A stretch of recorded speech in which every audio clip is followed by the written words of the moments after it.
Mohon untuk keluarga bersabar. Keluarga bersabar ya.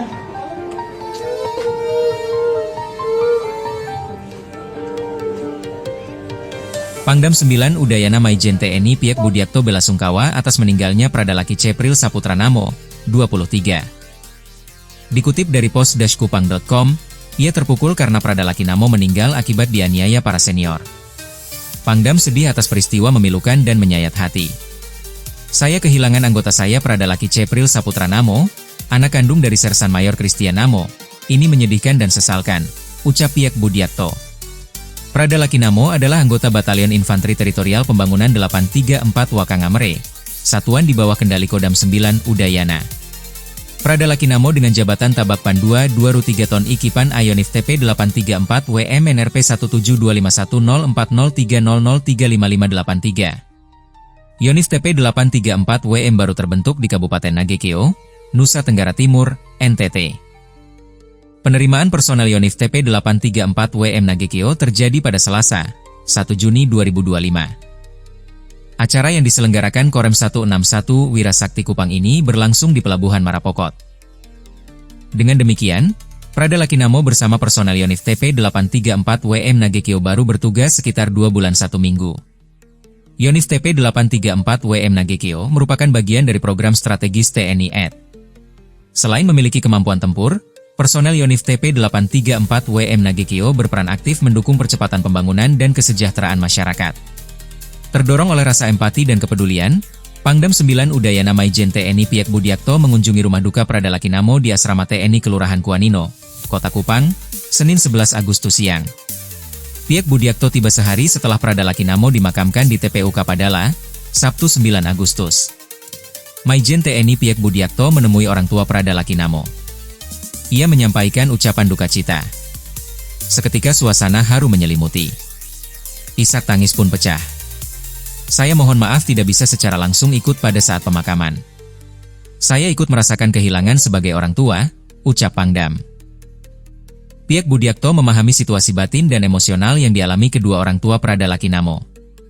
Ia mempersilahkan orang tua menyampaikan segala sesuatu. Pangdam akan menyanggupi sesuai kewenangannya. Sambil bersimpuh di kaki Pangdam Maijen Piek Budiakto, Ibunda Pradalaki Namo, Sepriana Paulina Mirpe memohon keadilan untuk anaknya. Tolong, saya butuh keadilan Bapak. Saya serahkan anak saya sebagai seorang tentara. Tolong, saya mohon Bapak, ucap Sepriana sambil berlinang air mata.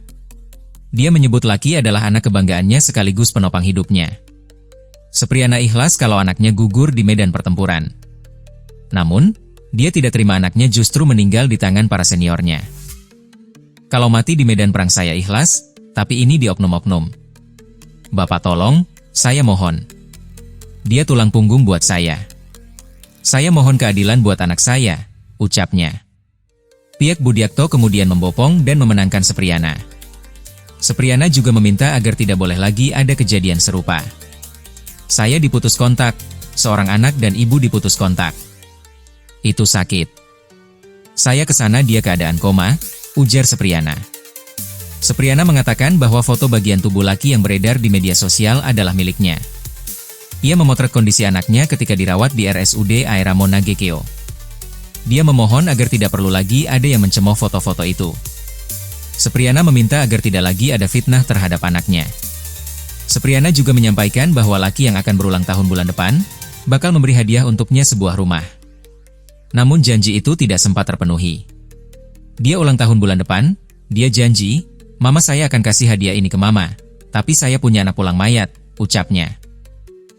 Setelah mendengar suara hati Sepriana, Pangdam 9 Udayana mempersilahkan ayah Pradalaki Namo, Serma Christian Namo berbicara. Christian mengawali dengan menyampaikan permohonan maaf atas sikapnya yang sempat menjadi sorotan. Tindakan dan ucapannya adalah luapan emosional seorang ayah yang kehilangan anaknya. Saya akan meminta pertanggungjawaban seorang Ankum terhadap anggotanya, kenapa sampai terjadi kerugian personel, kata Christian. Ankum merujuk pada istilah militer yang berarti atasan yang berhak menghukum. Kemudian Christian menyampaikan keluhan lainnya mengenai penanganan Pradalaki Namo saat dalam keadaan darurat. Dia menilai tidak ada kejelasan dan berujung kematian anaknya. Pertanggungjawaban Dr. Kes Batalion yang memanipulasi data informasi data. Pertanggungjawaban Dr. Yon harus dipertanyakan kredibilitasnya seorang dokter hingga berani memanipulasi data laporan medis, ujarnya. Christian mengklaim memiliki bukti perihal tuduhannya ke para medis batalion yang diduga melakukan manipulasi laporan medis.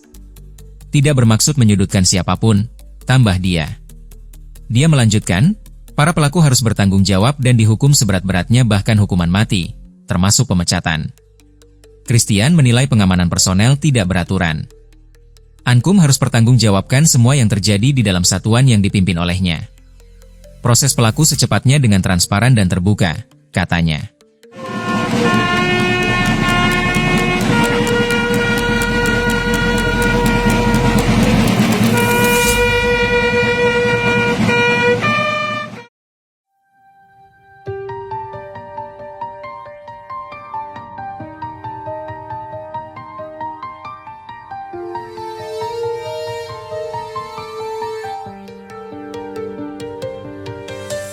Pomdam 9 Udayana telah menetapkan sebanyak 20 prajurit TNI Angkatan Darat dalam kasus tewasnya personel Batalion Infanteri Teritorial Pembangunan 834 Wakangamere Nagekeo, Nusa Tenggara Timur, NTT, Pradalaki Cepril Saputra Namo.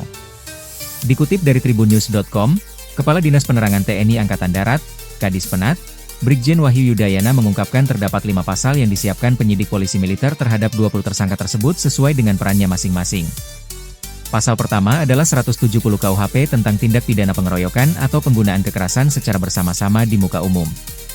Kedua, pasal 351 KUHP tentang tindak pidana penganiayaan biasa. Ketiga, pasal 354 KUHP tentang penganiayaan berat. Keempat, pasal 131 KUHP tentang pemukulan atau pengancaman dengan kekerasan yang dilakukan seorang militer dengan sengaja terhadap rekan atau bawahannya. Lalu pada pasal 132, KUHP, yaitu militer dalam hal ini senior atasan yang mengizinkan atau memberikan kesempatan kepada personil militer lainnya untuk melakukan tindak kekerasan pada personil militer yang lain itu juga dikenakan sanksi. Itu 5 pasal yang disiapkan, kata Wahyu saat ditemui di Markas Besar TNI Angkatan Darat pada Senin, 11 Agustus 2025. Tentu nanti kelima pasal ini akan diterapkan kepada siapa? Bergantung kepada hasil pemeriksaan lanjutan sebagai tersangka untuk para personel tersebut, ungkapnya. Ia menjelaskan banyaknya jumlah tersangka dalam kasus tersebut karena dugaan motif sementara adalah pembinaan terhadap prajurit. Selain itu, kata dia, diduga kejadian yang menimpa Pradalaki tidak berlangsung dalam 1 hari. Kegiatan pembinaan itu, lanjut dia, diduga dilakukan kepada beberapa personil termasuk Pradalaki. Sehingga kemarin juga kita perlu waktu, tim penyidik dari Polisi Militer Kodam Udayana perlu waktu untuk melaksanakan pemeriksaan, karena memang kejadian ini, proses pembinaan ini itu dilaksanakan pada beberapa rentang waktu dan dilaksanakan kepada beberapa personil oleh personil lainnya, ungkap Wahyu. Sehingga harus betul-betul menyeluruh pemeriksaannya, sehingga betul-betul bisa diambil langkah-langkah yang tepat, kepada orang yang tepat. Sehingga pertanggungjawaban itu dapat ditegakkan, evaluasi, perbaikan juga dapat dilaksanakan untuk masa yang akan datang, lanjutnya. Wahyu menegaskan kejadian tersebut menjadi bahan evaluasi serius bagi TNI jajaran Angkatan Darat. Para pimpinan TNI Angkatan Darat, lanjutnya, sudah berulang kali menyampaikan kepada seluruh jajaran bahwa setiap kegiatan berkaitan pembinaan prajurit ataupun kegiatan tradisi satuan harus menerapkan suatu pola kegiatan yang bermanfaat atau memenuhi kaidah-kaidah mendukung pelaksanaan tugas prajurit itu di lapangan. Selain itu, kata dia, para pimpinan TNI Angkatan Darat sudah memberikan penekanan baik secara administrasi, maupun langsung saat melaksanakan kunjungan ke satuan operasional di seluruh wilayah tanah air. Sehingga pada kesempatan ini saya juga menyampaikan pada jajaran untuk laksanakan lagi, review lagi, cek lagi apa yang menjadi penekanan dan apa yang menjadi ketentuan dari pimpinan, itu dilaksanakan. Karena ini jadi bahan pelajaran, apabila itu tidak dilaksanakan, tentu proses pertanggungjawaban sesuai ketentuan yang berlaku itu akan diterapkan, pungkasnya. KUHP ya, yang berkaitan dengan terang-terangan menggunakan tenaga, kekerasan pada orang lain. Tribun X menghadirkan lokal menjadi Indonesia.